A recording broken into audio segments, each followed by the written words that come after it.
back here in my kitchen. Actually, I just finished harvesting some catnip from my medicine garden, and we're gonna be making a catnip tincture today. Basically, I harvested the catnip from my garden, and then I went ahead and gave it a nice rinse to make sure there were no bugs, no contaminants. And again, like you start with all your herbs, you're gonna roughly chop her up just to allow more of the surface area for your alcohol. We are going to be using 100% proof vodka, which allows the extraction of the water properties and the alcohol properties of the plant. I always use fresh plant matter, because you get a whole wholesome tincture that way, and it's not going to be, you're not going to get the volatile just alcohol properties of the plant if you use dried plants. Let's see, so catnip, the reason why we're doing catnip and why I'm interested in catnip, it's because it's amazing for gastrointestinal upsets, things that basically upsets your stomach. The other one that's really good for as far as catnip goes is for anxiety, calming. It has it's a natural nervine which calms your nervous system. It has compounds in it like nepatalactone. I don't know how to say that, so you can look it up. And which is similar to a compound found in valerian root, which is used for helping to sleep. What you don't want to do with this plant is take it if you're pregnant. Definitely not want to take when you're pregnant, because it does cause uterine contractions, okay? And now it can help with heavy menstrual cycles and cramps, though probably should not take it during a menstrual cycle, probably before, okay? It can aggravate or induce more bleeding, so just keep that in mind. But if you want to go ahead and get your cycle started, this probably might be a good thing if you're already about to start. If you just want to go ahead and, get the cycle going and don't want to wait. So catnip also is good as a tea. So that's another way to take it. And obviously you know about cats, and cats going crazy for catnip. That's probably why they named it catnip. Overall, it's good for nervousness, anxiety, insomnia, and indigestion.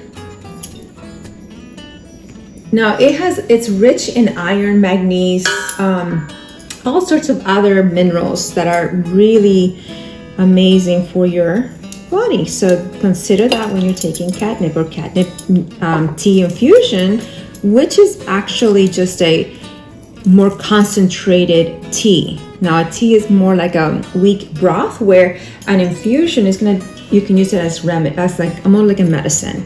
That's kind of what I'm trying to say. So as you see here, I'm just lightly putting her in there. One thing to remember with catnip is that don't take it right before bed. Even though it's a sedative, it does cause you to go to the bathroom a lot. So it's a diuretic, so you're gonna be urinating more so. So probably not a good idea to take it right before bed, because you will get interrupted sleep with just having to go to the bathroom. So maybe I would say maybe 3 hours before you're actually winding down, probably be a good time to take that. Now again, catnip can cause drowsiness, so you may not want to take this when you're driving. Probably not a good time to take catnip. And again, do not take it if you're pregnant. Also, be mindful with kids and catnip too. You don't want to drowse your kids up. And well, maybe bedtime, but just use it with wisdom. Now, topically, you can use this topically as well. You can make a salve out of it, as far as like healing wounds and all that amazing properties that it has. And I don't put in the brown leaves. I kind of get rid of them. This also historically has been used for arthritis, believe it or not. And perhaps making a salve with an oil extraction, maybe topically, would be great for arthritis. coughs, hives, and viruses. So those are other benefits of catnip on joints, knees, any kind of joints.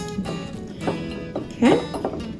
All right, so our jar is pretty much full, and all we're gonna do is then cover up with some 100% proof vodka. All right, so I'm just gonna go ahead and put it in here.